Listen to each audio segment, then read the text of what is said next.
grabando la sesión y voy haciendo un repaso mientras tanto. La clase anterior nos habíamos quedado en polarizadores en la parte de teoría, vale decir, el uso del transformador de cuarto de onda para inyectar una señal en DC a un circuito, a un transistor. Y habíamos hecho una simulación del transformador de cuarto de onda en un software que se llama Microwave Office, también conocido como AWR, de 100 a 50 ohmios. Está quedando pendiente colocarles en su aula virtual los libros del POSAR y además un enlace para que puedan descargarse en Microwave Office, el AWR, que lo haré al término de esta sesión. Como continuación de los temas anteriores, vamos a empezar con una diapositiva. Nos hace un refuerzo de transformador de cuarto de onda y además nos pone algunos ejercicios para poder completar. Entonces voy a compartir en la pantalla estas diapositivas. Un segundo, por favor.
Muy bien.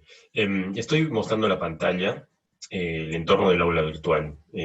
Nosotros estamos desarrollando la semana 2. Vemos en este PDF, carta de Smith y polarizadores, la diapositiva y el tema que estamos tratando. Además tenemos el video de la semana anterior. Y considerando el material que tenemos y además lo que venimos realizando, yo he añadido una sección que se titula Asistencias. Y es necesario que todos sepan de que en la parte superior, vamos a ponerlo aquí, tienen ustedes la parte de asistencia. Y yo he configurado la asistencia de manera que sean ustedes mismos los que puedan ingresar a tomar su asistencia, incluso de forma automática. ¿Ya? Si ustedes colocan en internet tomar asistencia automática con Moodle, van a saber cuáles son los pasos para que ustedes mismos registren su asistencia. ¿Ya? Esta consideración es muy importante para que puedan estar ustedes registrando asistencia sin que yo los llame. ¿Ya? Por otra parte, ven aquí de que ya tenemos los libros guía, libro guía 1 y libro guía 2. Es el libro de Posar, de Microengineering, que está dividido en dos partes. La primera mitad del libro está en la parte superior y la segunda mitad en la parte inferior. ¿Ya? Entonces, esas dos indicaciones, por favor, tomarlas en cuenta. Muy bien. Luego vamos a ver, perdón, voy a dejar de compartir la pantalla para pasar directamente al repaso del tema que hemos visto en la última clase. Aquí tienen ustedes el circuito en el cual habíamos hecho uso del transformador de cuarto de onda para poder desarrollar una red de polarización. Y justamente es esta línea que tiene esa forma de L, ¿no? La longitud de extremo a extremo, desde aquí hasta acá, viene a ser una longitud de 1/4 de onda. Y por ello hemos convertido los 0 ohmios que hay aquí a un valor de infinito, de manera que la corriente alterna vaya directamente hacia la antena, en este sentido, ¿no? Esa era la aplicación que le habíamos hecho a nuestro transformador de cuarto de onda. Luego habíamos visto que para calcular el valor del condensador había que crear una resonancia en serie entre dos elementos. Una bobina que para nosotros en este curso siempre va a tener un valor parásito conocido, que viene por el proceso de fabricación. Es un elemento como una pérdida, digamos, un valor conocido. Y en base a ese valor conocido calculamos el valor de C, con la consideración de que aplicamos la ecuación X sub L igual a X sub C, ¿no? Haciendo uso de esta ecuación, despejan ustedes el valor de C y van a obtener el valor que permite que todo este sistema se comporte como un cortocircuito, o sea, como un puente, y en consecuencia estaríamos conectando la tierra de la parte inferior hacia el extremo superior del circuito, vale decir, a este punto verde que estoy señalando aquí, de manera que esos 0 ohmios se convierten en infinito en el lado izquierdo, donde el lado izquierdo representa la salida del transistor, vale decir, el drenador. Y esta línea tendría pues esos valores, ¿no? De distancia, largo y ancho. Entonces, habíamos hecho también uso de un software que se denomina MicroOffice para resolver un problema de adaptación. Y ahora vamos a continuar en base a esta línea, ¿no? Nosotros tenemos aquí unos datos, ¿no? Que este es un dato de un sustrato, en el cual nosotros ingresamos estos valores de acá. Estos valores son permitividad, altura, espesor del cobre, pérdidas de sustrato, etc. Entonces todo esto es necesario ingresarlo en el simulador para poder trabajar con él. Una vez que nosotros ingresamos estos datos, podemos convertir o calcular el equivalente en unidades de longitud. O sea, nuestro transformador lambda cuartos, que originalmente eran nuestros 90 grados, ¿no? Ya lo podemos transformar, esos grados, en un número. Yo les voy a mostrar un ejemplo en este momento. ¿A qué me refiero? ¿Ya? Voy a, como les he dicho antes, a darles un enlace donde ustedes puedan descargarse el software del MicroOffice. Sin embargo, como eso lo vamos a hacer después, por ahora yo voy a permitirme correr este programa de MicroOffice para hacer una simulación rápida. Vamos a poner aquí nuevamente MicroOffice, pero esta simulación yo la voy a hacer en base a un ejercicio que hemos hecho la clase pasada, pero con el valor añadido de que vamos a utilizar un sustrato, o sea, una fibra de vidrio. De manera que ustedes van a saber en unidades de longitud, centímetros, por ejemplo, a cuánto equivale realmente los 90 grados. ¿Ya? Entonces vamos a tomar como punto de partida un problema que habíamos visto en la clase pasada bien sencillo, que era adaptar una impedancia de 100 ohmios a 50. ¿Ya? Y para ello teníamos que crear un esquemático, un circuito, de manera que tenemos este entorno, y aquí es donde añadimos el elemento resistivo. Por ejemplo, lo tenemos aquí, y lo vamos arrastrando hasta la parte derecha, y añadimos una tierra por aquí, y damos nuestro valor de 100, dado que queremos adaptar esta carga, o esta antena de valor 100, a un valor de un circuito con impedancia característica de 50 ohms, ¿no? Entonces nosotros habíamos dicho de que la idea de esto era básicamente demostrar que si originalmente tenemos un circuito evaluado a una frecuencia puntual de 1 gigahercio, lo indico aquí, nosotros éramos capaces de demostrar que estos 100 ohmios que están siendo medidos por este puerto, o en su defecto todo este sistema, nos genera un siguiente resultado. Para mostrarlo vamos a los gráficos, damos Carta Smith, damos OK, y aquí en este gráfico añadimos una medida que va a ser el esquemático 1 de un parámetro que se llama S11. ¿Ya? Voy a explicar qué significa S11, simplemente en un texto. Para nosotros, en este caso y en este ejemplo en específico, el S11, parámetro S, que relaciona el voltaje reflejado con el incidente, va a estar estrechamente relacionado con el coeficiente de reflexión gamma. ¿Ya? Es lo mismo, ¿ya? Vamos a decir así. Y a la hora de querer hacer nuestra simulación, simplemente damos clic en este rayito, nos aparece un triángulo acá, ¿no? Ya habíamos dicho de que si queremos adaptarlo, pues simplemente colocamos en el medio de los dos nuestro transformador de lambda cuartos, que lo sacamos de nuestro menú de Transmission Lines, Phase, y este componente lo arrastramos y lo colocamos en el medio. Una vez que lo hemos unido, simplemente lo configuramos, vale decir, estamos en las condiciones de dar doble clic aquí y ponerle, yo quiero que esa línea a 1 gigahercio sea de 90 grados y de 50 ohmios. Dando aceptar aquí, lo que sucede es de que esta impedancia de 100 ohmios se mueve, vale decir, en otras palabras, el equivalente de todos estos dos elementos, línea en serie con carga, el equivalente de eso, se comporta como una nueva impedancia, pero esa nueva impedancia es exactamente 50 ohmios, que es la que en efecto me asegura que la reflexión aquí, ¿no? El coeficiente gamma acá, sea cero, ¿no? El coeficiente gamma aquí sea cero. Entonces, para verificar la veracidad de esta afirmación, simplemente damos clic en el rayito.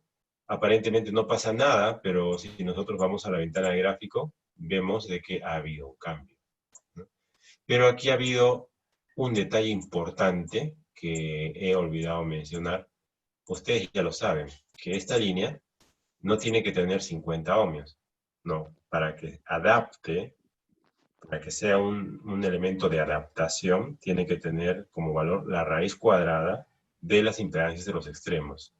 Y las impedancias de los extremos en nuestros circuitos son estas que voy a señalar acá. 100 ohmios y 50 ohmios. Y como acabo de decir, para que este señor me adapte esas dos impedancias, tiene que cumplir dos requisitos. Uno, que tiene que ser 90 grados, ¿ya? Y dos, tiene que ser de que su impedancia Z1, vamos a llamarlo así, sea igual a la raíz cuadrada de 100 multiplicado por 50. ¿Ya? Y 100 por 50 es 5000, y si hacemos esta operación nos sale de que esto es 70.71. ¿Ya? Entonces este valor es el que habría que ingresar en esa línea de transmisión para adaptar. Entonces, dicho esto, le doy un doble clic a esta línea de aquí, y en vez de 50 le pongo 70.71. Doy a aceptar. Veo de que no ha pasado nada en el gráfico de Carta Smith, pero le doy otra vez simulación, y fíjense cómo el triángulo va al centro. Eso significa que está adaptado, que hemos logrado nuestro objetivo. Pero ahora, la información novedosa de la clase de hoy es ¿Cómo sabemos, profesor, de que cuánto vale nuestra línea? Si yo quiero quemar esto en una placa, ¿de qué largo y de qué ancho tiene que ser esta línea, ese cuadradito? Para responder esa pregunta, lo que tenemos que hacer en primer lugar es elegir un substrato y trabajarlo. Y en este caso, nosotros vamos a ver que tenemos aquí una opción que nos ayuda a hacer esto, que se denomina TX-Line. Vamos a buscar este TX-Line aquí. Dentro del menú de Windows tenemos TX-Line. Es un pequeño calculador en línea, ¿ya? Y aquí hay que meterle los datos de la fibra de vidrio. La fibra de vidrio tiene 4,7 de permitividad, y ya está metida, constante dieléctrica. 0,019 de pérdidas, ya está metido. Y si yo quisiera saber a la frecuencia de 1 gigahercio qué dimensiones L y W debe tener esta guía, yo tengo que decir, voy a alimentar la parte izquierda de mi programa con los datos que conozco de la guía. 470019, yo quiero que esta línea se comporte como 50 ohmios, 90 grados a 1 gigahercio, y yo sé que mi fibra de vidrio tiene 1.6 milímetros de espesor, entendiéndose por espesor el alto, ¿no? El espesor significa el grosor de toda la fibra de vidrio. Todo esto de acá viene a ser un corte transversal de la fibra de vidrio. O sea, si tenemos la fibra de vidrio, la cortamos, vamos a ver el top, la cara superior, aquí arriba, y la cara inferior acá abajo. Entonces, como ya se les ha comentado anteriormente, siempre que quemamos una línea de transmisión en una fibra de vidrio, la cara de abajo tiene que ser puro cobre, porque es la tierra, ¿ya? Esa va a ser la tierra. Y la de arriba es el vivo, es donde nosotros vamos a transmitir la señal. Entonces, si ustedes quieren, este es un corte transversal, de manera que la señal de RF ustedes la estarían enviando perpendicularmente al plano de sus pantallas, ¿ya? Entonces entraría por acá, ahí al vivo, ¿ya? Ahí entraría.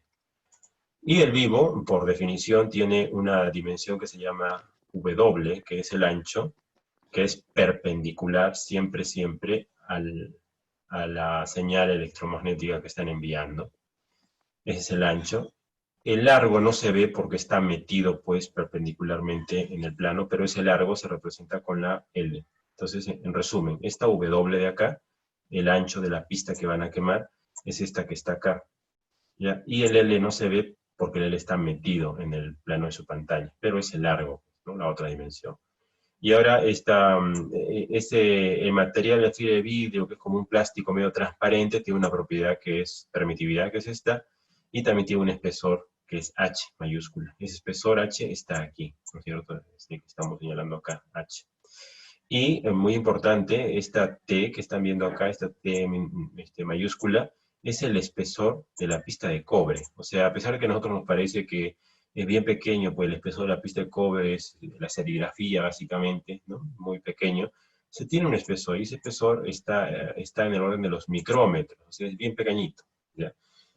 Pero es necesario colocarlo. Normalmente los valores estándar para fibra de vidrio que compramos en Pizarro es 1,6 de altura, o sea, de grosor, de dieléctrico, y espesor de cobre normalmente es 35 o 50 micrómetros, ¿ya? De otra manera no afecta mucho este número, pero este sí, este H es muy importante medirlo, ¿no?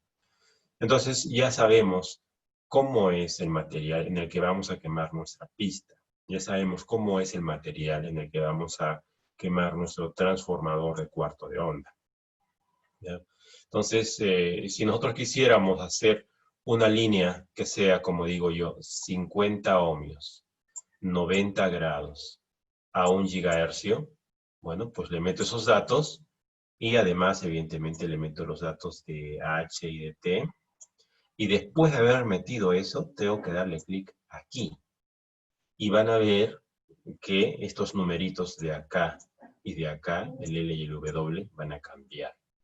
Y esos son los números de las dimensiones que debe tener la pista de cobre, que van a quemar esta pista de acá arriba, en largo y ancho, para que me genere este valor de aquí, este valor de 50 ohmios con 90 grados a 1 GHz.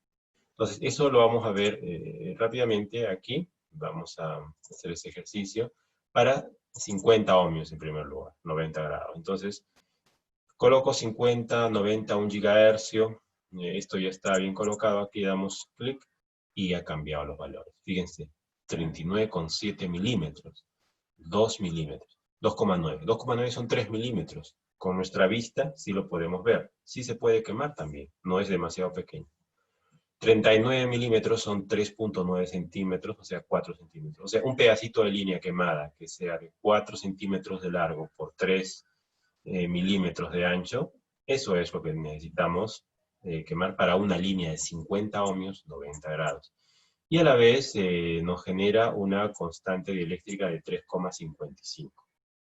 Ahora, ¿cómo sería este cálculo para 70,71 ohmios? Para 70,71 ohmios, que es nuestro transformador en cuestión. O sea, lo que queremos hallar realmente, 70,71 ohmios, con 90 grados, ¿ya? Pero me ha salido que no vale porque hay que meterle coma, 70,71, ¿ya? Entonces, cuando le coloco esto así, me aparece nuevamente los mismos valores. Y esto ya no tengo que cambiar porque es el mismo sustrato, solamente cambio esto. Yo sé que es 90 porque es lambda cuartos a 1 gigahercio. Le aprieto nuevamente el de abajo, repito, siempre el de abajo, y me da un nuevo valor. 1,49 por 40,877. Entonces, eso es lo que yo debo quemar. Eso es lo que yo debo quemar para obtener ese resultado adaptado justamente al centro, ¿ya? Muy bien, entonces, bajo ese concepto, nuevamente lo que se hace en estos casos es ir a la parte del simulador. Vamos a Microstrip. En Microstrip definimos, vamos a Substrates, y en Substrates arrastramos un bloque que se llama MSUB, lo colocamos aquí, y acá lo alimentamos con los datos que hemos usado anteriormente de la fibra de vidrio. 4,7, el H habíamos dicho que es 1,6, el T habíamos dicho que era 35 micrómetros, o sea, 0,035 milímetros, ¿no? Tangente delta 0,019, que es lo que habíamos usado antes. Y este valor ER norm le tenemos que poner siempre este valor que nos indica aquí. Vamos a ponerlo acá con lápiz. Este que dice constante dieléctrica efectiva, ese tiene que venir aquí, ¿ya? A nuestro ER norm, ¿ya? A nuestro ER norm. Lo voy a borrar una vez más. Lo que quiero decirles es de que este numerito de acá, tiene que ir directamente aquí. Ahí, ¿ya? Entonces, dicho esto, simplemente 3,3617, lo copiamos acá. Sería 3,3617. Lo ponemos así, ya está. Damos a aceptar y ya tenemos los datos de la fibra de vidrio. Esta es como una propiedad de un objeto. Parece el lenguaje de programación orientado a objetos. Esta es la propiedad de un objeto. ¿De qué objeto? Ahora les voy a mostrar. El objeto se denomina fibra de vidrio, línea de transmisión en fibra de vidrio, pero esta no la tenemos que sacar ya de acá, ya no sale de acá, sino tiene que salir de más arriba, de un menú que se llama Microstrip, y de Microstrip sacamos líneas, y de líneas sacamos MLIN, que la tenemos que buscar aquí en la parte inferior. Esta de acá, señores, esta de acá, MLIN, es el equivalente de TLIN, pero la diferencia es de que este está en dimensiones físicas, mientras que este está en dimensiones eléctricas. En el mundo real nosotros usamos dimensiones físicas, entonces tenemos que hacer el reemplazo.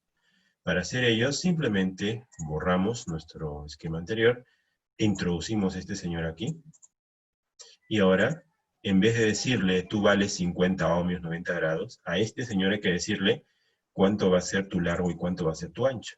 Entonces, ¿de dónde creen que se saca este W y este L? Sale de aquí. El W sale de acá, de ese 1,49. Lo metemos acá, un copy-paste. Y el L, ¿de dónde creen que sale? Pues de acá también. Hacemos un copy-paste. Y lo colocamos en la parte de L. Hacemos esa operación, damos a aceptar. Y nos ha salido verde porque este software acá, sucede que aquí no quiere coma, quiere punto. Y acá también no quiere que le metamos coma, sino punto. Entonces, eso hacemos la corrección, damos a aceptar, ya nos sale todo un negrito. Y vamos a hacer nuevamente una simulación. No sale nada porque tenemos que visualizar la pantalla de gráficos. La buscamos esa pantalla, está aquí atrás. ¿Y qué es lo que vemos? Que nuevamente sale en el centro. O sea, de que lo que hemos aprendido en esta clase es lo siguiente. Veamos todo. Window, Type Vertical, o sea, arreglar en vertical nuestros dibujos para verlo todo en la misma pantalla. Damos un View All, ¿no? Lo que hemos aprendido en esta clase es esto. A partir de un circuito cualquiera, hemos aprendido a hacer una adaptación utilizando la técnica de lambda cuartos, pero ya ahora con dimensiones físicas, utilizando un substrato comercial que se denomina fibra de vidrio, y sabemos que funciona porque nos está generando la impedancia en el centro.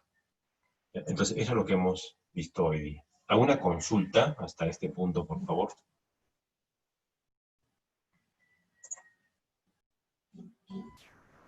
Sí, disculpe, ingeniero, ¿me escucha? Adelante. Sí, la consulta, digamos, en este caso es una impresión de un sustrato, de un material de forma directa, ¿no? Digamos, por decirlo así, línea recta. ¿Qué pasaría si el circuito, digamos, cambia de forma? O tendríamos que cambiar de forma, digamos, tendría que tener curvas o codos. ¿Cómo sería en ese caso las dimensiones? Muchas gracias por la pregunta. Hay dos partes en la respuesta. La primera viene a ser que en el caso que el circuito tenga curvas, tenemos que ir en la parte izquierda donde dice bends. Bends significa codo. Y tenemos que elegir si deseamos nosotros un codo o si deseamos nosotros una curva, ¿no? Por ejemplo, aquí yo puedo elegir una curva, ¿no? Y la puedo rotar así, ¿no? Y yo lo puedo colocar aquí, por ejemplo. Y a continuación tendría que colocar uno de estos. Vamos a sacarlo nuevamente de Lines. Le coloco el M-Link y uno lo coloco acá. Y el otro M-Link, que también lo saco y lo arrastro, lo cambio y lo colocaría por aquí. Vamos, aquí. ¿Ya? Voy a hacer un poco más de espacio para poder trabajar más apropiadamente. Perdón, un segundo. Así, voy a bajar todo esto en la parte inferior. ¿Ya? Entonces, si por ejemplo esta línea de 4 centímetros de la parte inferior, esta línea de acá, si este largo que estamos viendo acá, 4 centímetros es mucho y tengo que hacerlo caber en un pedazo de circuito, pues lo doblo. O sea, todo este rectángulo lo transformo en todo este sistema de acá arriba. Lo transformo en todo esto que está acá. Con la condición de que la suma de esta longitud L1 más esta longitud de acá L2 sea igual a la longitud inicial, vale decir 40.87. Esta curva, como están viendo aquí, solo tiene una dimensión, que es 1 milímetro de ancho. Esto de acá debe encajar con esto de acá. O sea, yo puedo le cambio el valor acá y en vez de 1 le doy 1.4 para que calce con este ancho. De manera que todo este sistema se vea como un codito que tiene el mismo ancho. Pero de longitud se escoge tal que L1 más L2 sea igual a 40,87. Y como siempre va a haber una longitud pequeña aquí, esa longitud pequeña se calcula tuneando, o sea, optimizando. ¿Cómo es optimizando? Como vamos a ver posteriormente, hay una herramienta en MicroOffice que me permite modificar, cambiar un poquito este de acá, o bien este de acá, yo le cambio.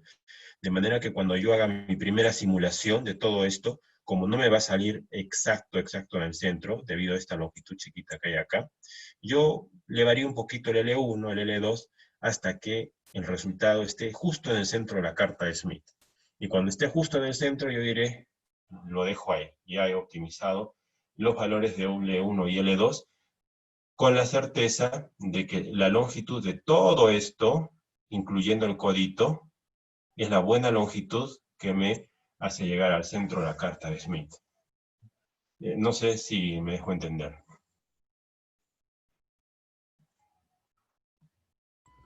Sí, en todo caso nos estarían diciendo, sea cual sea el circuito, debe de cumplir con las características iniciales que se da en el cálculo del sustrato para definir las dimensiones de longitud y ancho más o menos de la impresión.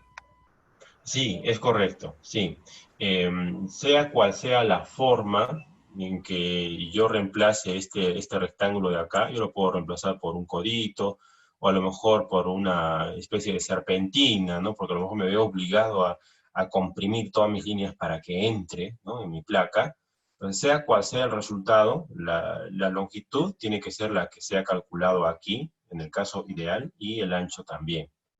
Y digamos un poco para aterrizar la pregunta, esa es la razón por la que en esta figura de aquí se ha utilizado pues ese codito, ¿no? Aquí vemos de que si bien es cierto, esto es nuestro transformador de cuarto de onda, todo esto, yo hubiera podido hacerlo todo recto, o sea, en vez de que tenga forma de L, pues que sea una línea recta, pero si hacía eso, me iba hasta acá arriba y ya no tenía espacio y no hubiera sido práctico, entonces ahí me he visto obligado a doblarlo. Ya, entonces ahí es donde se ha formado el codito, lo he doblado, pero como he mencionado anteriormente, la longitud total debe ser igual a la longitud de un transformador lambda cuartos recto, ¿no? Ideal. Sí, el cliente normalmente es el que manda, en el sentido de que él dice, yo quiero que tu circuito me entre en una plaquita de 3 centímetros por 4 centímetros. Entonces ahí el ingeniero tiene que hacer maravillas para que todo eso entre en ese espacio geométrico. Y en este caso, la geometría se tiene que respetar, ¿no? Uno le puede dar vueltas, pero uno se pregunta, pero profesor, en alta frecuencia, los codos generan inducción, pérdidas y tal. Bueno, a frecuencias de hasta 5 GHz no hay mucho efecto, en 10, 20 sí hay efecto y habría que utilizar otro tipo de simuladores. Pero para este caso, hasta 5 GHz no hay problema de interferencia o de pérdidas. Ujú. Muy bien. ¿Alguna otra consulta más?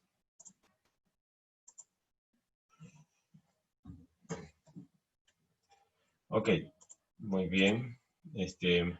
Por si acaso quiero sugerirles de que cuando tengan consultas es mejor que tomen el micrófono, porque me he dado cuenta de que el mensaje de chat llega con mucho más retraso que el mensaje de voz, ¿no? O sea, usted escribe un texto y me puede llegar a lo mejor 10 segundos después y probablemente ya no lo tomo en cuenta, ¿no? Pero si cogen el micrófono, eso es mejor. Muy bien. Entonces, estamos viendo el tema ya del uso del sustrato en una tecnología que se llama tecnología microstrip.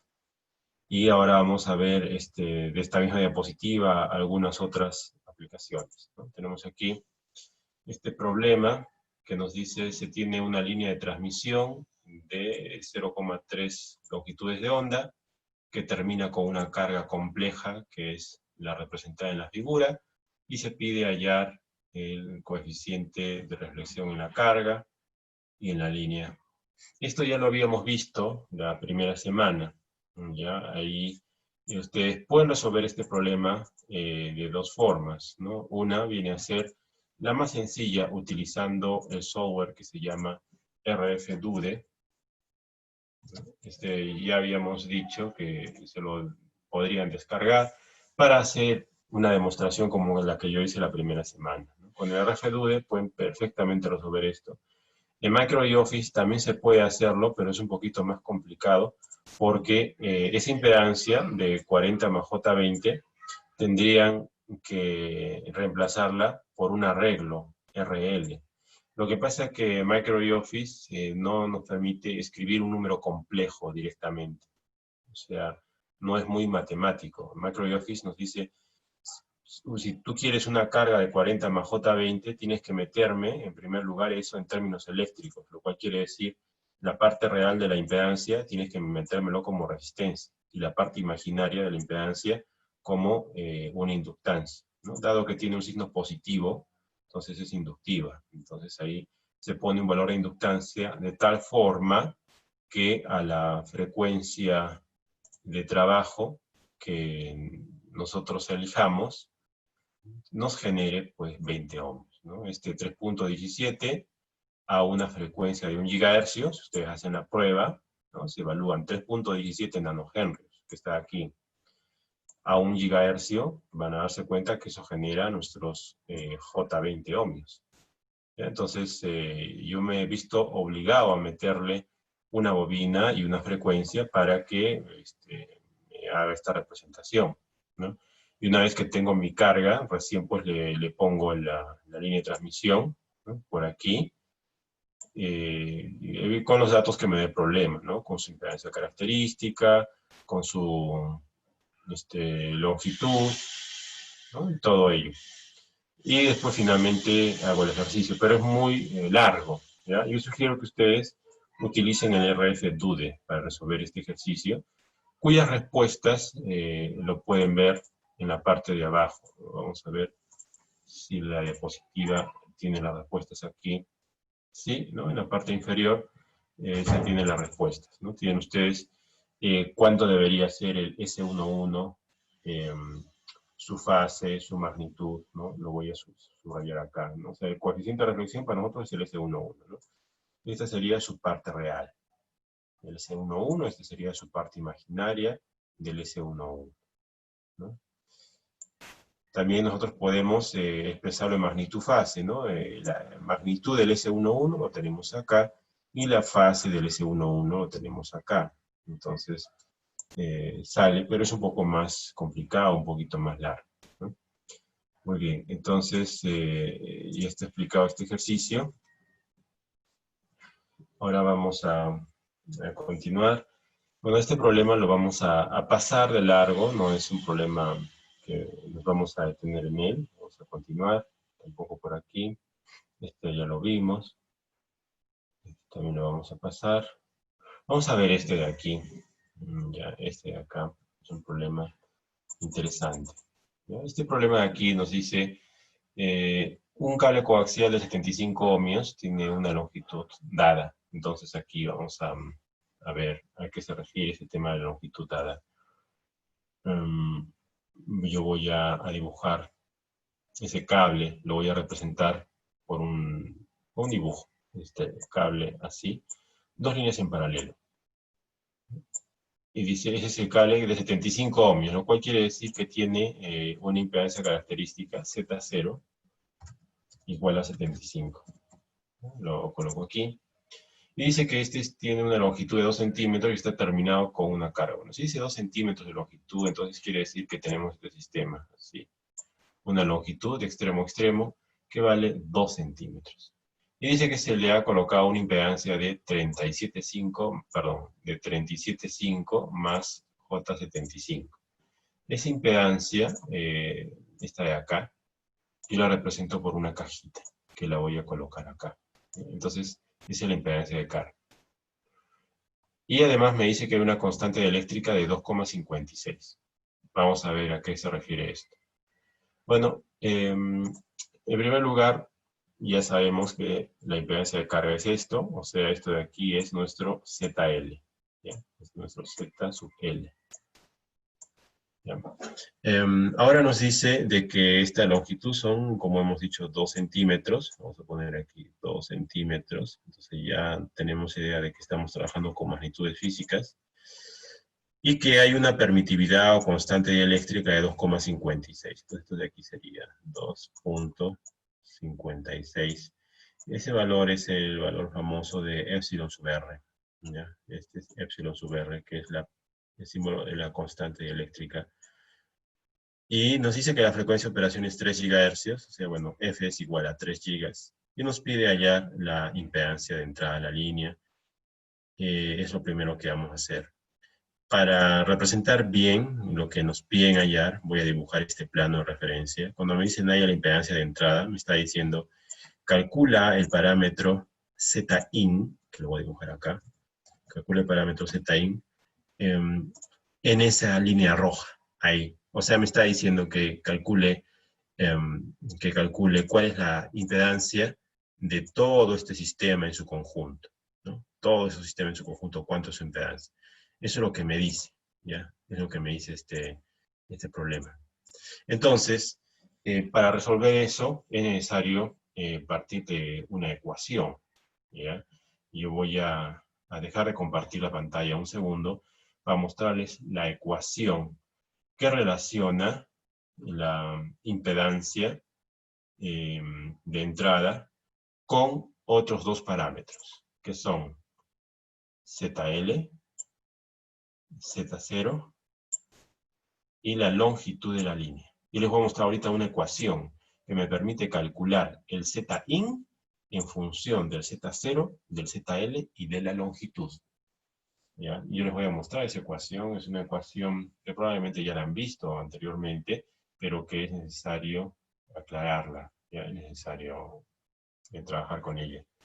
Voy a borrar los dibujos y voy a buscar, un segundo por favor, esa ecuación. Dejo de compartir la pantalla para mostrarles esta ecuación, ¿no? Un segundo.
Muy bien, y está abriendo el libro. Lo que voy a mostrarles ahora es un documento, es el libro guía, ¿ya? Que ya está metido en el aula virtual. Estoy abriendo la primera parte, ¿no? Voy a compartir la pantalla para que podamos verlo.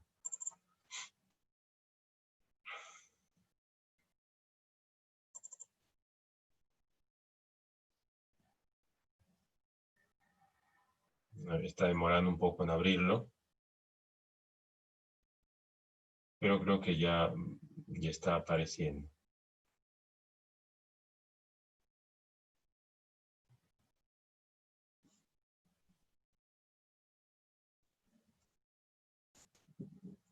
Muy bien, esta es la carátula del libro y en ella vamos a ver el capítulo 2. ¿Ya? Es importante que todos nos centremos en el capítulo 2. ¿Ya? No les pido que lo vean ahora, ¿no? Sin embargo, lo que voy a hacer yo es simplemente mostrarles una ecuación de la impedancia de entrada en función de la impedancia característica y la impedancia de carga para resolver ese problema tipo que hemos planteado. ¿Ya? Aquí hay, bueno, vamos a esperar que el sistema se estabilice un poco. Ya, vamos a avanzar un poco más.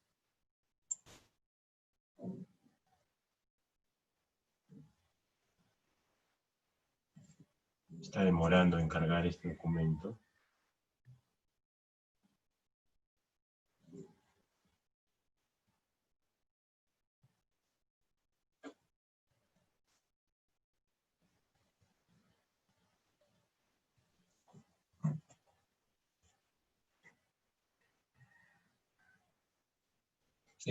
Estoy también queriendo darles algunos consejos para la marcación de asistencia. Eh, Según la información que he recogido, cuando uno inicia la sesión de clase, hay dos opciones que se presentan. ¿Ya? Una opción en el aula virtual, ¿no? Tiene que ir al Moodle. Una opción me parece que es empezar la sesión y hay otra que dice marcar asistencia. Me parece que tengo un video de YouTube que lo voy a pasar dentro de pocos minutos para que comprobemos si ustedes lo pueden hacer. ¿Ya? Un segundo. Primero cerramos el tema de este problema y luego les voy a pasar ese link de ese video de YouTube para que puedan ver. Ok, entonces estamos en el capítulo 3, vamos a regresar un poquito hacia el capítulo 2, ¿ya? Y vamos a ir a la página que les quiero mostrar de impedancia de entrada. Vamos a colocarlo. Esta de acá. La ecuación 2.44 es de suma importancia para su formación. Esta ecuación me dice claramente de que la impedancia de entrada, ¿no?, en la figura que he dibujado, depende de la impedancia característica, de la impedancia de carga y de un parámetro que es tangente de beta por L. En pocas palabras, de L. Eso es lo que quiero que vean. Esta ecuación que estamos viendo acá es la que se usa para resolver ese problema, ¿ya? Y si ustedes se dan cuenta, el problema que hemos visto, todos los datos los conozco, ¿no? Vamos a verlo, ¿no? Conozco yo la carga. Conozco yo la impedancia característica que es 75 ohmios. Lo conozco eso, ¿no? La longitud, ahí tengo un problema porque la longitud me dice 2 centímetros y yo no puedo meter estos 2 centímetros directamente aquí. Aquí no puedo meterle 2 centímetros en el beta por L. Esa L que está acá es la longitud, sí es cierto, pero expresado en fracciones de longitud de onda. No en centímetros, sino en términos de su longitud de onda. ¿Cómo hago entonces para convertir estos 2 centímetros a longitud de onda? Fíjense el procedimiento. Para ello lo que hay que hacer en primer lugar es ser conscientes de que hace un tiempo habíamos escrito una ecuación que era la ecuación de la velocidad de la luz, que era esta de aquí. Bueno, vamos a escribir nuevamente, ¿ya? Habíamos escrito C igual a F por lambda. Pero luego habíamos dicho que la velocidad de la onda, cuando se propaga en un circuito impreso, es igual a C dividido por la raíz cuadrada, vamos a poner ese QRT, ¿ya?, de epsilon sub R, ¿ya?, de epsilon sub R. O si quieren, vamos a ponerlo más claramente aquí, vamos a dibujarlo, que era así, ¿no? La velocidad de la onda era igual, en un dieléctrico, era igual a C, que es la velocidad de la luz, sobre la raíz cuadrada de epsilon sub R, ¿no es cierto? Y el problema sí nos da epsilon sub R. El problema nos da epsilon sub R, que es 2.56, ¿no es cierto? Sucede de que si ustedes mezclan estas ecuaciones de acá, si ustedes usan estas ecuaciones de aquí, ¿ya?, van a llegar a la conclusión de que la longitud de onda de una señal que se propaga en la fibra de vidrio no es la misma longitud de onda de la señal que se propaga en el vacío. No, la longitud de onda de una onda que se propaga en el dieléctrico es igual a la longitud de onda si se propagase en el vacío, multiplicado por, dividido por la raíz cuadrada de epsilon sub R, donde este lambda sub 0 es evidentemente este señor que está acá, ¿no? Porque esa ecuación que estoy escribiendo acá, C es igual a F por lambda, es en el vacío. O sea, para mí este lambda es el lambda sub 0.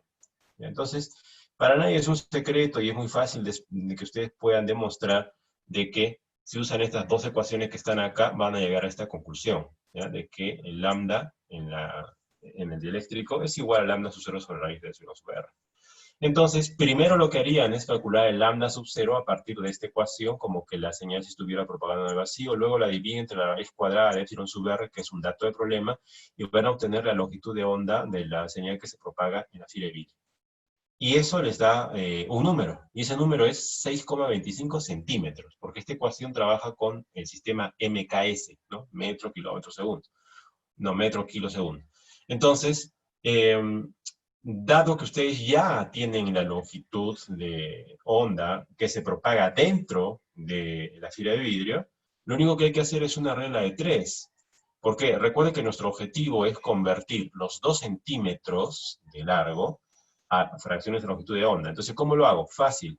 Yo escribo esto, 6,25 centímetros es a una longitud de onda, es vamos a poner acá, mejor así, 6,25 es a una vez el lambda sub g, ¿ya? Como la cantidad que me da el problema, 2 centímetros,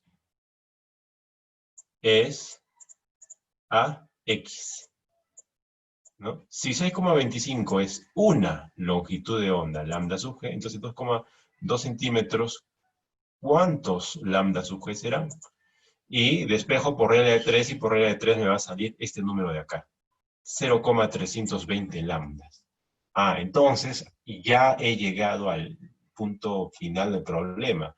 ¿Por qué? Porque conociendo la ecuación de impedancia de entrada, que ya les he dicho, requería del valor de L, pero en función de fracciones de longitud de onda, ya nada impide que yo haga esto. ¿Y saben qué es esto de acá?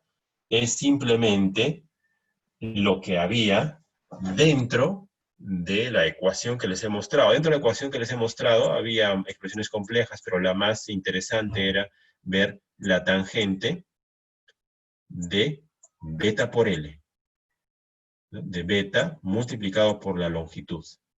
Entonces, ¿qué pasó? Lo que pasa es de que beta es siempre es 2pi sobre lambda. Es una expresión muy necesaria de conocer, ¿ya? Se supone que es sobre nuestro lambda sub g, ¿ya? Nuestro lambda sub g. ¿Ya? Y eso hay que multiplicarlo por L, pero la L, los 2 centímetros, equivalen a 0,320 lambda. Entonces aquí escribo 0,320 lambdas. Evidentemente, pues son mis lambda sub g, ¿no es cierto? Y haciendo esta operación, los lambda sub g se me cancelan por aquí arriba y abajo, y me queda un numerito. Y ese numerito son los 115,2 grados, y le saco la tangente a eso, y ya tengo todos los datos conocidos, ya tengo todos los números conocidos para meterle en la ecuación de la impedancia de entrada. Y el resultado que se obtiene es este de acá, ese. ¿Ya? Entonces, ese es el resultado que se obtiene cuando uno hace esta operación. Esa es la impedancia de entrada. Y luego, evidentemente, ustedes ven de que es una parte de la respuesta, ¿no? Porque nosotros hemos calculado lo que se conoce como impedancia de entrada, de input impedance, ¿no? El Z-in, pero falta hallar el coeficiente de reflexión, ¿no? Tanto en la carga como en la entrada. Entonces uno se dice, profesor, ¿y cómo voy a calcular este coeficiente de reflexión? ¿Cómo hallo este gamma in que está acá? ¿Cómo lo calculo? Y bueno, la respuesta nuevamente es sencilla, ¿no? Es sencilla en el sentido de que, bueno, en el libro y también según lo que yo les había enseñado, tenemos una ecuación que nos permite convertir todo gamma en z y viceversa. Nosotros podemos convertir todo z en gamma y todo gamma en z. ¿Ya? Entonces, ¿cuál es esa ecuación? Bueno, en la diapositiva ya saben cuál es. Ahora se los voy a mostrar en el libro dónde está y cómo dice esta ecuación, ¿no? En el libro tenemos que subir un poco más hasta ver la ecuación en mención, que viene a ser esta de acá. Vamos a dibujarla aquí, esta. Esta ecuación de aquí es la que tienen que utilizar. ¿Cómo así, profesor? Bueno, simplemente ustedes escriben acá, esta ecuación, este gamma, pues lo pueden pasar acá, ¿no? Nada impide que ustedes escriban el signo igual acá, y acá pongan pues su gamma, ¿no? Su gamma. Y de ahí esta ecuación relaciona impedancias con gamma, ¿no es cierto? Entonces esta ecuación se usa así. El Z0 es una constante, 75 o 50 ohmios que me dé problema. En este caso de problema ustedes ya saben cuánto es. Y el ZL, ¿saben qué es? Es cualquier impedancia que yo quiero convertir a gamma. En el caso del ejercicio, este ZL viene a ser nuestro Zin. ¿Ya? Entonces, ese valor de Zin lo meten acá, hacen esta operación y le sale ese gamma, ese número complejo. ¿Ya? Entonces, es aquí donde tienen ustedes una labor de verificación que hacer en su casa, sentarse con la calculadora, empezar a hacer estas operaciones y verificar que realmente sale esa operación o ese cálculo. ¿Ya? Evidentemente también pueden utilizar los simuladores RFDude y MicroIOffice dentro de la metodología de cada uno para poder ustedes verificar, ¿no? O asegurarse de que sí están saliendo realmente esos valores, ¿no? Que hemos indicado acá. De hecho, estas respuestas son las correctas. ¿Ya? Esas son las respuestas correctas para la solución de este problema, ¿no? Que también se puede hallar pues en la carta de Smith, ¿no? Uno puede colocar estos valores de impedancia en la carta de Smith, hacer el giro respectivo de 0,320 lambdas, en este caso, y hallar en la misma carta de Smith cuál es el punto final resultante, ¿no? Y nos tiene que dar ese Zin, y la misma carta de Smith nos permite convertir directamente el Z gamma. O sea, nos olvidamos de las calculadoras. La carta de Smith se ha inventado para eso. La carta de Smith lleva una calculadora dentro, porque tiene doble función. Mostrarme los valores de impedancia de un punto y mostrarme los valores del coeficiente de regresión de ese mismo punto, ¿no? Entonces, esta viene a ser la explicación del problema. ¿Alguna consulta hasta aquí, por favor?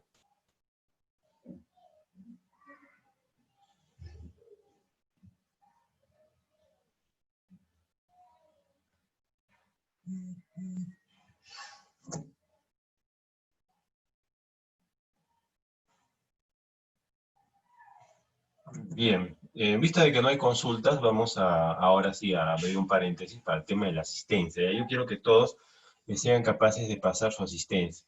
En primer lugar, quiero consultar, por favor, ¿alguno de los alumnos presentes en este momento ha sido capaz o ha tenido éxito en marcar su asistencia?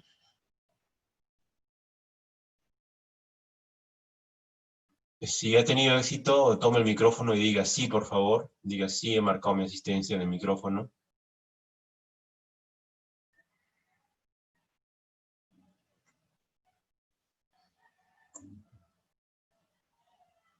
Ya, no hay problema. Entonces, aparentemente no ha habido éxito. Ya, no hay problema. Entonces vamos a solucionar ese tema en este momento. Ya, vamos a hacerlo en paralelo. Ya, vamos a ver. Probablemente en el inicio de sesión ya se marcó, no lo sé, porque yo he marcado la opción automática. Entonces lo que voy a hacer yo es entrar al aula virtual. Ya, esperemos que esté habilitada para ver la asistencia. Entonces, yo les muestro a ustedes la asistencia, doy clic donde dice asistencia. Hoy día es 16 de septiembre, voy a buscar la asistencia que hay el 16 de septiembre, y aquí vemos. Vamos a ver un segundo.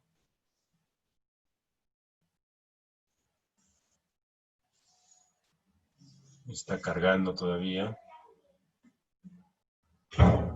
Ya, tenemos aquí 16 de septiembre, ya, clase normal.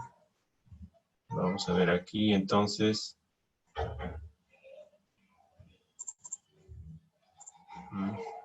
La configuración en primer lugar para editar la sesión y asegurarnos qué es lo que tenemos hasta este momento, ¿no?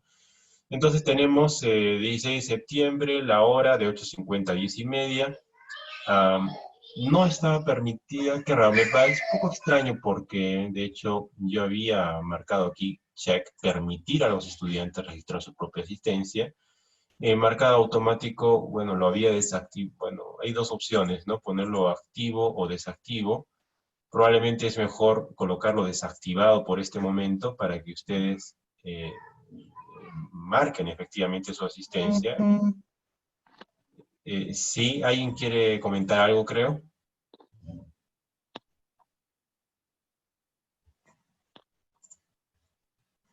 Le estoy dando a guardar los cambios, entonces ahora supuestamente ya está configurado como para que cada uno marque su asistencia individualmente, ¿no? Voy a verificar, sí, bueno, aquí está, pues, permitir a los estudiantes registrar su asistencia, está marcado, ya, ok. Bueno, Ingeniero, a partir de ahora sí se pudo. Ya pude verificar y realicé la marcación. ya, muchas gracias, gracias por decírmelo, ya se puede, muy bien, muy amable. Entonces marquen por favor todos su asistencia, ¿ya? Eso es muy importante para ganar tiempo, ¿no? Evitamos estar llamando uno por uno, ¿no? Eso quita tiempo. A veces, además, cuando hacemos, cuando se llama asistencia es un poco complicado. Ya, el lunes, ¿no? Nos comenta la de lunes no se pudo, entonces vamos a ver qué sucede con la de lunes. Vamos a retroceder un poquito, a ver qué nos dice la de lunes. A ver, un segundo. Vamos a sesiones. Vamos a la sesión del día 14, que ha sido el lunes. Ok, la sesión del lunes 14 está, y dice permitir que los estudiantes registren su propia asistencia, y está marcado automático sí. Sin embargo, yo prefiero dejarle desactivado para que ustedes, ustedes mismos sean conscientes de que pueden marcar su asistencia el lunes. Entonces, a ver, lo del día lunes, entonces en teoría, ya estaría habilitado.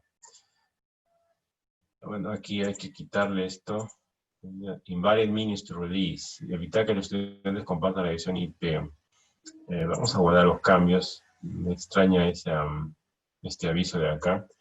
Invalid means, bueno, parece que son minutos inválidos para que ustedes se marquen su asistencia. Voy a tratar de marcarles yo su asistencia. Yo imagino que no pueden marcar su asistencia del lunes, ahora que ya pasó el lunes. Parece que el aviso que está mostrando aquí la pantalla indica eso. Pero yo voy a hacerlo personalmente. Vamos a ver a sesiones, ¿no? Vamos a dar aquí acciones. Y aquí, evidentemente, si pues no hay nadie que se ha marcado asistencia, vamos a poner presente a todos por esta vez. ¿Ya? Todos están presentes por aquí. Vamos a dar, guardar la asistencia. Y aquí vamos a poner también presente, esta es la página 2 de alumnos. Vamos a dar también guardar la asistencia. ¿Ya? Entonces, ya en este caso, ya todos deben tener su asistencia marcada, ¿no? Tanto los del lunes como los del martes. Verifiquen, por favor, si tienen su asistencia marcada el día lunes como el día de hoy. Muchas gracias, Katy, muchas gracias, Antoinette. Ok, ya, perfecto. Muy bien, entonces hemos logrado automatizar las asistencias. Me parece que es mejor así. Para las siguientes clases también vamos a trabajarlo de esa manera, ¿ya? Entonces, va a ser que cada uno se registra pues su asistencia cuando va a ingresar, ¿ya? Muy bien, cerramos entonces este paréntesis. Ya, vamos a regresar al curso. Ya, ¿dónde estamos?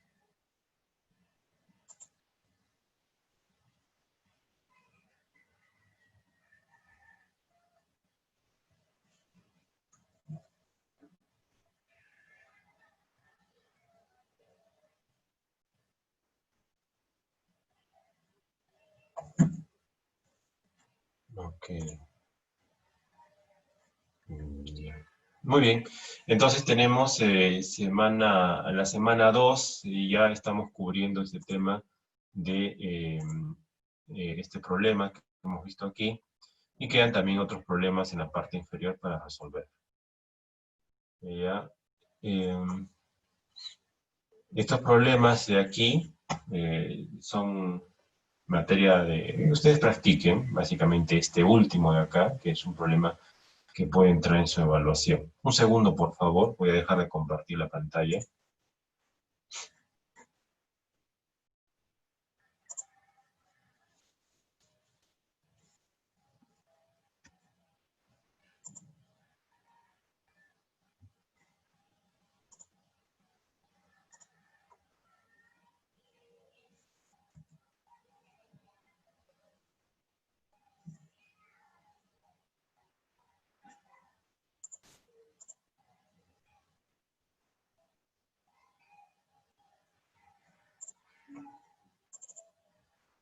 Muy bien. Estoy mostrando una diapositiva que se denomina tecnología microstrip, que es para redondear el tema de cómo implementar, quemar circuitos, conociendo sus dimensiones. Y la tecnología microstrip es justamente eso. O sea, tecnología microstrip es todo lo que es circuito impreso, baquelita, fibra de vidrio, todo ese tipo de cosas que nos sirven para quemar circuitos. Y en el caso de microondas, el largo ancho de las líneas es muy importante porque las líneas nos permiten adaptar impedancias y crear filtros. Una aplicación de la tecnología microstrip es la generación de inyección microfluidos. Inyección de microfluidos significa de que podemos ser capaces de detectar las propiedades que tiene un líquido cuando fluye en un canal. Aquí tenemos un circuito impreso, que es todas las líneas de color cobre, pero hay un canal, ¿no?, que aparentemente es una línea azul, donde fluye agua. Entonces, como hay microondas que circulan por estos circuitos de aquí, existe una interferencia entre estos circuitos de microondas, las líneas de cobre que están en la parte de abajo, y el fluido, ¿no?, el fluido que está circulando en la parte de arriba. De manera que lo que se hace en este caso es medir las propiedades del fluido e identificar qué tipo de fluido es a través de las perturbaciones que genera el fluido sobre las ondas electromagnéticas que recorren las líneas impresas en tecnología microstrip. Entonces, una aplicación de esto es reconocimiento de líquidos, ¿ya? Se aplica en reconocimiento de líquidos. De hecho, nos permite caracterizar la permitividad y tangente de pérdidas de los líquidos. Entonces, ya mencionamos que microstrip es una tecnología que permite implementar circuitos en sustratos. La ventaja, superficies planas, ¿no? Y pues, se utiliza normalmente en los celulares, en los aviones, en los vehículos para ahorrar espacio. Un ejemplo es la fibra de vidrio, como ya hemos mencionado anteriormente. Ahora, también en microstrip se pueden hacer antenas. De hecho, acá tenemos una estructura. Todo este cuadrado de acá es un pedazo de una fibra de vidrio, por ejemplo, donde, bueno, el autor en esta ocasión nos representa con la letra H la altura o el espesor de la fibra de vidrio, y con la letra T minúscula el grosor o el espesor del cobre, de la película de cobre que se deposita. Siempre, siempre recuerden de que W es la dimensión horizontal que es perpendicular al sentido de ingreso de las líneas, ¿no? ¿A qué me refiero? Que esta línea W es así y no es la L, porque W siempre está en sentido perpendicular a la línea, a la señal. La señal de excitación en este caso entra así y está, como ustedes ven, perpendicular a L, a W, ¿ya? La L es la otra dimensión que va a estar siempre en paralelo a la línea que lleva energía. Entonces, ese cuadrado que están viendo acá es una cosa que se llama patch rectangular o parche rectangular y se comporta como una antena. O sea, la idea es que uno le mete una señal por acá y el parche rectangular lo que hace es simplemente irradiar la energía, ¿no?, por el aire y la va a transmitir como que fuera una antena a otro medio, ¿no? O sea, viene la señal eléctrica por acá, por un cable o por una pista de cobre, y este patch la va a enviar por el aire. Es una aplicación que se conoce como antena parche, ¿ya? Y bueno, la antena parche también se utilizan los conceptos que hemos visto en el curso, en el sentido de que todo esto pues es la antena. Todo esto de acá viene a ser la salida de nuestro transmisor, y como ambos tienen impedancias diferentes, es necesario siempre utilizar una etapa intermedia de adaptación de impedancias, que en este caso viene a ser nuestra línea delgadita, que utiliza la tecnología de transformador de cuarto de ondas. Y por ello, su impedancia característica de esa línea es la que ya sabemos, la raíz cuadrada de las impedancias de los extremos. Entonces es una aplicación de microstrip. Lo que hemos usado, nuevamente repetimos, se denomina transformador de cuarto de onda, y lo estamos representando por esta diapositiva, ¿no? Y bueno, ya sabemos que cumple las condiciones de que es 90 grados de longitud y una impedancia Z1, que es la raíz cuadrada de las impedancias de los extremos. Y hemos visto además de que usando esa técnica de transformador de cuarto de onda, lo que obtenemos es una línea, ¿no?, que es esa de aquí, que genera un valor de 0 10% de onda reflejada en la frecuencia de operación. ¿Ya? Vamos a ver otra diapositiva. Las ventajas es de que estas antenas se pueden adaptar a las superficies, incluso curvas de los vehículos. Así la microstrip nos parezca dura, rígida, ¿no? Es decir, el vidrio duro y rígido. Hay otros sustratos que se pueden doblar un poco, ¿no? O se pueden adherir a superficies de vehículos y funcionan como antenas muchas veces sin darnos cuenta. Bueno, ya hemos hablado de la constante eléctrica, epsilon sub r, tangente delta y las consideraciones de diseño. Muy bien, aquí tenemos una tabla donde vemos de que no solamente hay FR4, sino también hay otras que tienen propiedades diferentes. Este es el entorno de MicroOffice para una línea de 50 ohmios. Vamos a ver otra diapositiva que tengo aquí. Un segundo, por favor.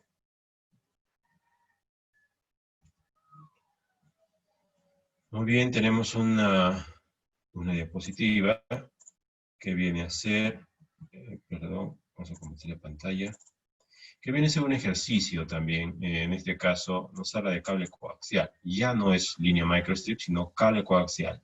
O sea, vivo y apantallamiento. Pero ¿qué de común tienen ambos? Que ambos son líneas de transmisión y que las ecuaciones que hemos visto valen para los dos. ¿Ya?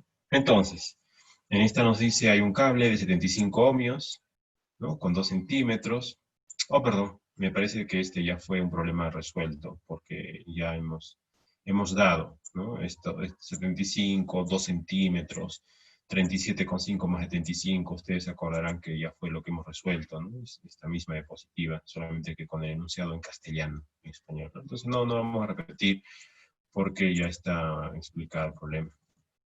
Más bien sí vamos a ver una explicación de un tema que se llama caracterización de sustratos, que es esta diapositiva de aquí, que nos dice lo siguiente. Mucho hemos hablado de permitividad y tangente de pérdidas, y normalmente estos valores de 4.7... Sí, está bien. Está bien. Sí, RAM, ¿qué cosa determina? RAM es la cantidad de memoria en la cual se van a ejecutar las aplicaciones. No sé si pueden silenciar, por favor. A ver, host, el anfitrión. Gracias, muchas gracias. Yeah. Ok, entonces habíamos comentado de que, de hecho, pues, cuando uno habla de permitividad y tangente de pérdidas, esos datos lo obtiene de internet, o sea, de la hoja técnica de la feria de vidrio. Pero, como fabrican la feria de vidrio, estos datos varían. O sea, cuando fabrican una cosa en serie, ustedes saben que todo varía, ¿no? Por más que uno quiera que la serie de vidrio que venden todos los proveedores de todo el mundo sea la misma, hay variaciones. Entonces, en microondas muchas veces existe la necesidad de medir la permitividad de tangentes pérdidas, y para medirlo se utiliza este circuito que están viendo acá. Este circuito se denomina resonador T. Y el resonador en forma de T, como su mismo nombre lo dice, tiene dos brazos laterales y un brazo en el extremo inferior. Y funciona de la siguiente manera. ¿Ya? El resonador T es un circuito en el que uno conecta un aparato que se denomina VNA. VNA es un equipo que sirve para medir ondas incidentes y reflejadas, o sea, envía y recibe señales. El VNA se conecta con un cable aquí a este puerto, y con su segundo cable lo conectamos a este puerto de acá. Entonces el VNA empieza a enviar y recibir señales, y hay una señal que se envía por aquí, en este sentido, y hay otra señal que sale por acá, en este sentido. ¿Ya? Este para nosotros es el puerto 1 y este para nosotros es el puerto 2. Pues bien, hay un parámetro que se denomina S21, que significa la cantidad de señal que recibo en el puerto 2 cuando le inyecto una señal en el puerto 1. Entonces, cuando inyecto una señal en el puerto 1 y recibo una señal en el puerto 2, esa razón, ese coeficiente, esa función de transferencia entre lo que hay en el puerto 2 y lo que hay en el puerto 1, eso lo mide este señor. Y lo representa en curvas. Son curvas que tienen esta forma más o menos. Y vamos a ver ahorita cómo de acuerdo a la forma que tienen las curvas, nosotros podemos hallar la permitividad y la tangente de pérdidas. Muy bien, entonces pueden ver ustedes de que la idea es quemar este circuito con unas dimensiones específicas, tomando como punto de partida los datos de epsilon sub r y tangente delta que nos da el fabricante. Y luego de que se ha hecho eso, simplemente se hace una simulación. O sea, yo esa figura de acá atrás la quemo y la simulo. Las dos cosas hago. Y cuando hago eso, vamos a ver de que en nivel de simulación, el parámetro S21 en esta figura está representado por los cuadraditos, ¿vale? Decir, por estos cuadraditos que están viendo acá, tiene una resonancia acá y los demás cuadraditos que vienen por acá. Entonces, esa figura del S21 tiene un mínimo local que se denomina pico de resonancia, que aparece justamente aquí. Entonces, este pico de resonancia debería concordar con el pico de resonancia medido, pero sucede que no es así. Lo que sucede es de que cuando uno mide el circuito que he quemado, le sale algo así, más o menos. Le sale una curva así, y luego viene por aquí, así, y luego baja por acá. O sea, le sale como desfasado y además atenuado, ¿no? Entonces, hay una teoría que se puede demostrar que nos dice, si en la simulación en MicroOffice uno mueve o cambia el valor de la permitividad, vamos a decir, si uno cambia en simulación el valor de epsilon sub r, ¿saben qué pasa? Pasa de que este pico de aquí de resonancia se mueve, ¿saben? Se mueve bien sea hacia la derecha o bien sea hacia la izquierda. Este pico se mueve así, hacia la derecha o hacia la izquierda. Vamos a colocarlo mejor de forma centrada. Repito entonces, cuando uno cambia epsilon sub r, ese pico de resonancia se mueve así, derecha o izquierda. Y cuando cambian ustedes el valor de tangente delta, vamos a poner aquí, aquí, cuando cambian el valor de tangente delta, o sea, de las pérdidas, o sea, del loss, que lo vamos a meter por esto, sucede que este mínimo local cambia, pero no cambia de cualquier forma, cambia hacia arriba o hacia abajo, así se mueve. Entonces, como conclusión, ustedes van a darse cuenta de que si cambian el epsilon sub r de tal manera que lo llevan hasta aquí, está un poquito a la derecha, y cambian el tangente delta de manera que lo suban hasta acá arriba, hasta este punto, hacen que la curva de simulación se solape con la curva de medida roja. Y esos valores finales de epsilon sub r y tangente delta son los valores reales de permitividad y pérdidas del sustrato. Entonces, de esa forma se puede caracterizar hallar experimentalmente epsilon sub r y tangente delta a partir de ese circuito que se llama resonador en T. ¿Ya? Cuando esta diapositiva la pasamos, porque no es importante, pero vamos a ir a la parte de simulación, de foto. ¿Ya? Cuando uno implementa queda así. ¿Ya? El circuito resonador en T aparece en la parte inferior, es este de aquí, está quemado en esta placa. ¿Ya? Y evidentemente estos son los cables que lo conectan al VNA. El VNA se separa de aquí, los cables que están viendo acá. Y la medida que aparece en pantalla son estas curvas que están viendo ustedes ahí, ¿no? Entonces, esta es la forma como sería la medida con este aparato. ¿Ya? Muy bien, entonces con esto ya estoy cubriendo todos los temas que tenemos planificados para el día de hoy. No sé si tienen alguna consulta antes de cerrar la sesión, por favor.